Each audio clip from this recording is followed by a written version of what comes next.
Okay guys, I have been trying to film this video for a while. So I'm in speech and debate, and the only event that I've done since freshman year all the way up to junior year where I am is original oratory. It's an original speech written by me and it's problem solution. So my first year it was about how people don't want to admit they're wrong, and the second year was about fear mongering. And then this year it's about pessimism, but I'm about to rewrite that because I did not like the speech, so I might be able to give that one to you soon. Anyway, I have been really enjoying filming and editing YouTube videos this Thanksgiving break. So if you see me film multiple videos in the same outfit, no, you do not. I'm gonna read some of my OOs to you, and I've been trying to film this for so long because it's just such an easy video idea, and I worked so hard on these. And so yeah, so this is my freshman original oratory about why people cannot admit you're wrong, or they are wrong. It's called You're Wrong. This is a reminder that I never claimed I was good at speech. Hopefully this is my year, but we'll see. It's only first semester and we only had like 2 tournaments. Sorry, I know you want to get to the actual speech, but here's some more introduction to it. So this was written freshman year, and I was never able to take it to regionals, even though I qualified for regionals because I had to be in a musical, and I rewrote it specifically for regionals, and then I never got to give this version of the speech. I actually don't remember what I changed now. I just remember that it was even worse before I made these changes, so. Okay, I'm gonna be reading this. I don't have it memorized anymore. I'm so sorry. You're wrong. Go on. Yell at me. It's what my sister does when I tell her that. Or you can gaslight me to think otherwise, which is also what my sister does. Or you could cry in a corner. That's what I do. I'm not going to stand here and act like I didn't get into a screaming match with my cousin because I was trying to convince myself that the moon was made out of cheese. Apparently, Wallace and Gromit isn't a credible source. I know I was wrong now. I also knew that then, which was the problem. Feeling emotions and getting ashamed when you're wrong is valid.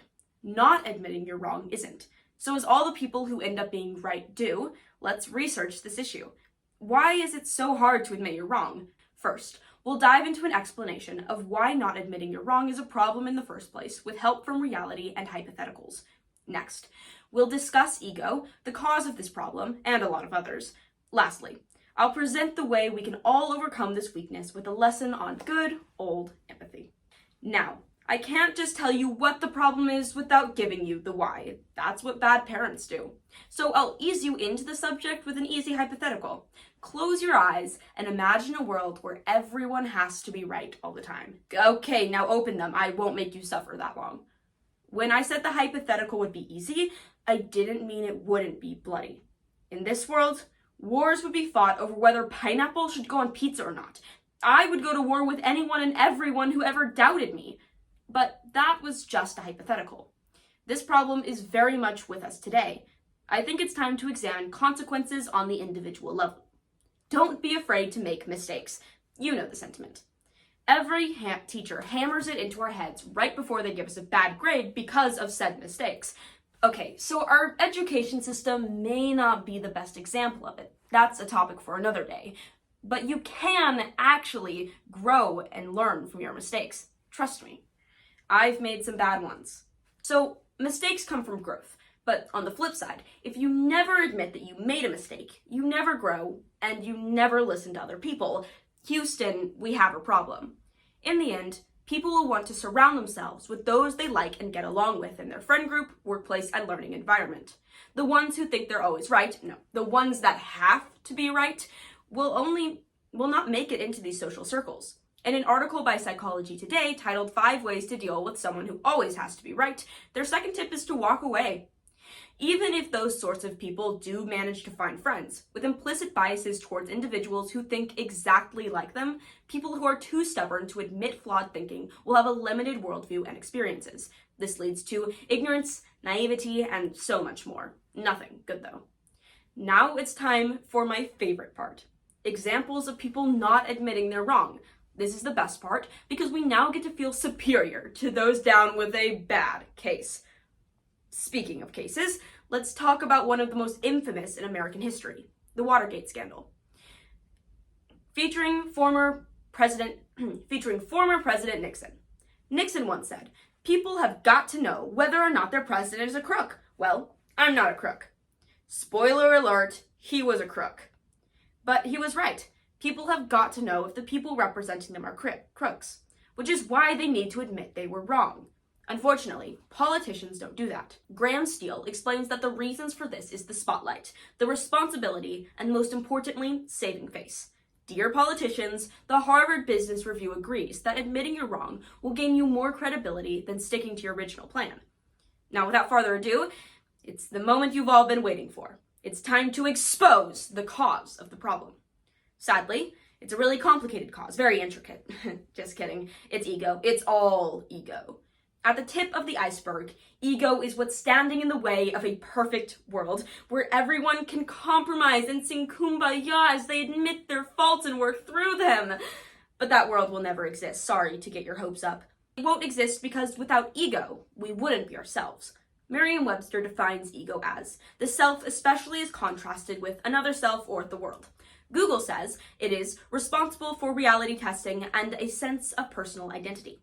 In summary, ego is our individuality. The word even means I in Latin. How perfect. You could argue that it's our pride or self-esteem, and that's definitely a part of it.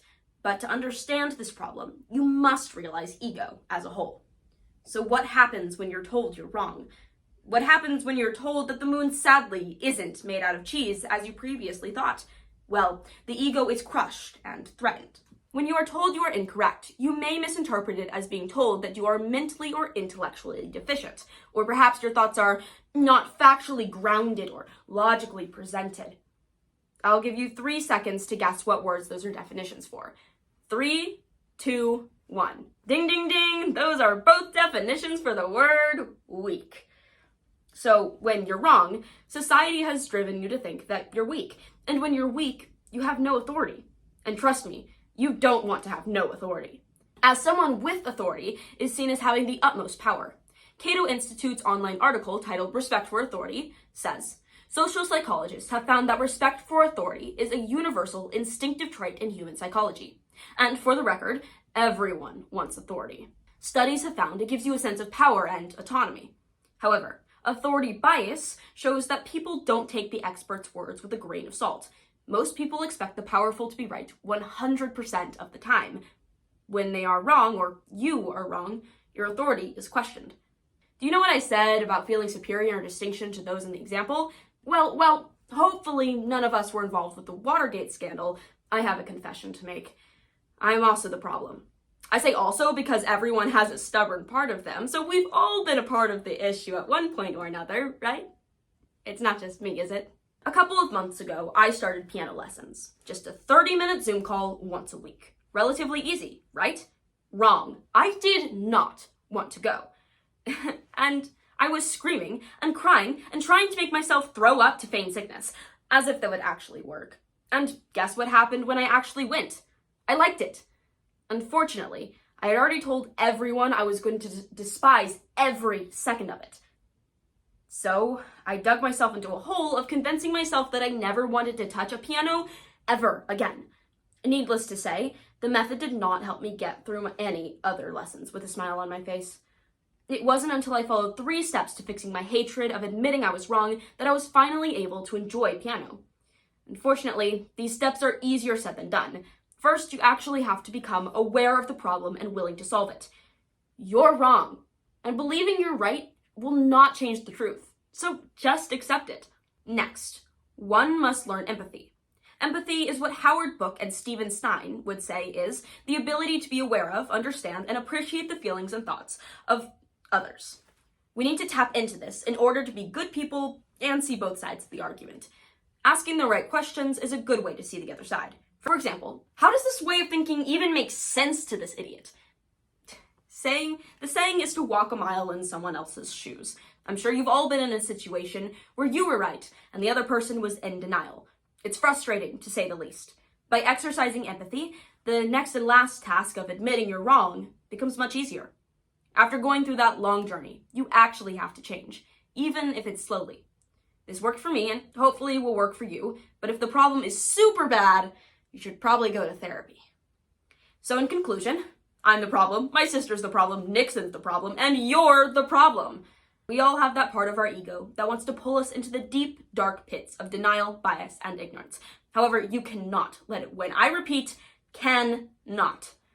As humans grow up in the world, it is important to acknowledge faults and recognize everyone's differences to become accepting and kind people. Now that we've defined and discussed ego, acknowledged its problem's negative effects on yourself and the world, and outlined the need for empathy and change, it should become easier, if not perfectly clear, to see why people need to admit that they're wrong. Hopefully, you'll remove yourself from the problem. But if you're delusional, set in your ways, and willing to decimate someone over it, I'll be sitting over there with my popcorn. That was a weird experience because I actually remembered a lot of those lines. Like, maybe I do have a good memory. Okay, I have to go pick up my sister from her playdate now. I'm actually late. Whew.